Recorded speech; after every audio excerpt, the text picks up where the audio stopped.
معزز ناظرین، آپ دیکھ رہے ہیں SRM پنڈی نیوز چینل۔ ہم آپ کو اپنے چینل میں خوش آمدید کہتے ہیں۔ یوم پاکستان کی تقریب کے سلسلے میں ریڈیو پاکستان نے ملک کے نامور سیاح اور صدارتی ایوارڈ یافتہ اسکاؤٹ لیڈر مقصود چغتائی کا خصوصی انٹرویو نشر کیا۔ انٹرویو فاروق خان اور سینئر پروڈیوسر محب راجہ نے کیا، جبکہ منتظم اعلیٰ اسٹیشن ڈائریکٹر مسرت شاہ رخ تھیں۔ مقصود چغتائی نے اس موقع پر کہا کہ بوائے اسکاؤٹس نے 1935 میں کوئٹہ میں زلزلہ زدگان کی مدد کی، جبکہ 1940 میں لاہور میں قرارداد پاکستان کے موقع پر منٹو پارک موجودہ اقبال پارک میں شریک مسلمان جو کہ دور دراز علاقوں پشاور، کلکتہ اور بنگال سے آئے تھے، ان کو رضاکارانہ طور پر پانی پلانے میں مدد کی، اور 1947 میں والٹن میں مہاجرین کے قیام کے لیے پہلے مہاجرین کیمپ میں ان کی رہائش اور خوردنوش کے لیے انتظامات بھی کیے۔ سب مشکل کام شہید ہونے والے مہاجروں کو دفنانے کا تھا، کیونکہ ہیضہ پھیل چکا تھا۔ بوائے اسکاؤٹس، گرل گائیڈز اور گرل اسکاؤٹس نے ان لاشوں کو چونا لگا کر دفنایا تاکہ ہیضہ کی بیماری مزید نہ پھیل سکے۔ قبل ازیں مسرت شاہ رخ نے مقصود چغتائی کو خراج تحسین پیش کرتے ہوئے کہا کہ موصوف نے ہمارے وطن عزیز کے مختلف حصوں کی سیاحت کریں گے اور ان کی دلچسپ اور معلومات گفتگو سے مستفید ہوں گے۔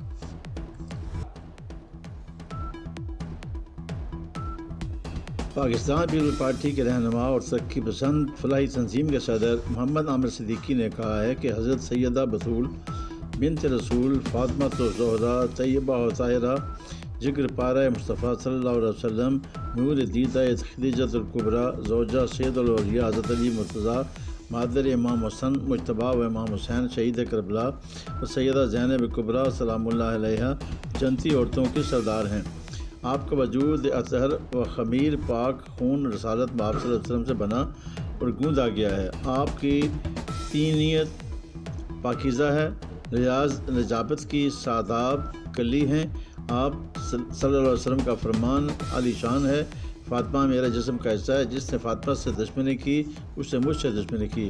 حضرت فاطمہ کے وجود سے اسلام نے طبقہ نسواں کو عزت و حرمت بخشی۔ زندہ درگور کر دی جانے والی بیٹیوں کو فاطمہ زہرا کے وجود کی برکت سے عظمت کی معراج ملی۔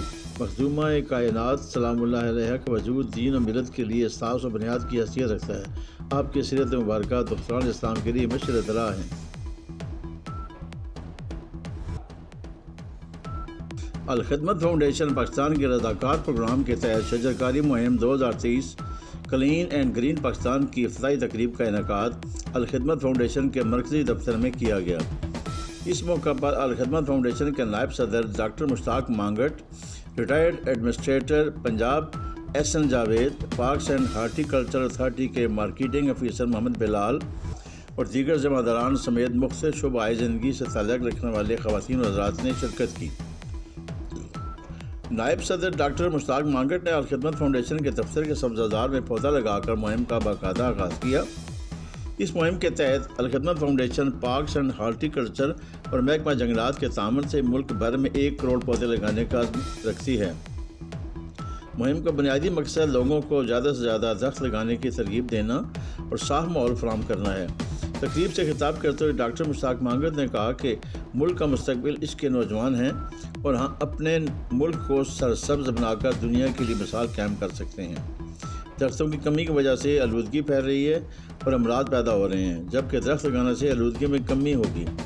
ایک درخت اگانا بھی صدقہ جاریہ ہوتا ہے اور ہم نے اپنے ملک کو ہرا بھرا کرنا ہے۔ ماحولیاتی تبدیلی کے منفی اثرات سے بچنے کے لیے درخت لگانا وقت کی اہم ضرورت ہے۔ انہوں نے کہا کہ الخدمت کے رضاکاروں کا شجرکاری مہم کا اقدام خوش آئند ہے۔ الخدمت خلق کے جذبے سے سرشار 35,000 سے زائد والنٹیئرز الخدمت کے شانہ بشانہ دکھی انسان کی خدمت میں مصروف عمل ہیں، جبکہ ان کی تعداد میں روز بروز اضافہ ہو رہا ہے۔ انہوں نے کہا کہ شجرکاری کے دوران الخدمت کی جانب سے لگائے گئے پودوں کی مکمل نگہداشت جاری رہے گی۔ محمد بلال نے کہا کہ الخدمت فاؤنڈیشن کی انسانی خدمات سمیت شجرکاری مہم جیسی کاوشیں قابل تحسین ہیں۔ انہوں نے عوام سے بھی اپیل کی کہ وہ بھی شجرکاری مہم میں بڑھ چڑھ کر حصہ لیں اور ماحول کی بہتری کے لیے اپنا کردار ادا کریں۔ پاکستان مسلم لیگ نون اور پنڈی شعبہ خواتین پی پی 18 کے جنرل سیکرٹری اور سابق کونسلر غزالہ بشیر نے کہا ہے کہ پی ٹی آئی کے چیئرمین عمران خان نیازی کی حکومت کی غلط اور ناقص پالیسیوں کی بدولت ملک اقتصادی لحاظ سے تباہی سے دوچار ہو گیا ہے، اور عمرانی حکومت کے آئی ایم ایف سے کیے گئے معاہدے کی خلاف ورزی کرنے کی وجہ سے اب آئی ایم ایف پاکستان پر اعتماد نہیں کر رہا، اور وہ نیا معاہدہ کرنے سے قبل آئی ایم ایف سخت شرائط بنوا رہا ہے، جس کی وجہ سے مسلم لیگ نون کی حکومت کو مستقل فیصلے کرنے پڑ رہے ہیں اور ملک میں مہنگائی میں اضافہ ہو رہا ہے۔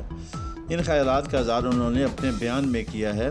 غزالہ بشیر نے کہا ہے کہ عوام کو رمضان المبارک میں مفت آٹا فراہم کرنا احسن اقدام ہے، لیکن جس طریقے پر آٹا تقسیم کیا جا رہا ہے یہ درست نہیں ہے، اس سے غریبوں کی تشدید ہو رہی ہے اور مستحقین یہ مفت آٹے تک پہنچ ہی نہیں رہے اور غیر مستحق لوگ ناجائز فائدہ اٹھا رہے ہیں۔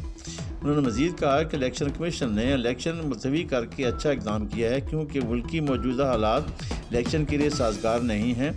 غزالہ بشیر نے کہا کہ مسلم لیگ نون کی چیف آرگنائزر مریم نواز رمضان المبارک میں بھی عوامی رابطہ مہم جاری رکھیں گی اور تنظیمی ورکرز کنونشن منعقد کر کے پارٹی کو فعال رکھیں گی۔ ملک کی خواتین کی مریم نواز شریف کو بھرپور حمایت حاصل ہے اور وہ وقت دور نہیں جب ہمارے قائد میاں نواز شریف پاکستان آ کر پارٹی کی قیادت کریں گے۔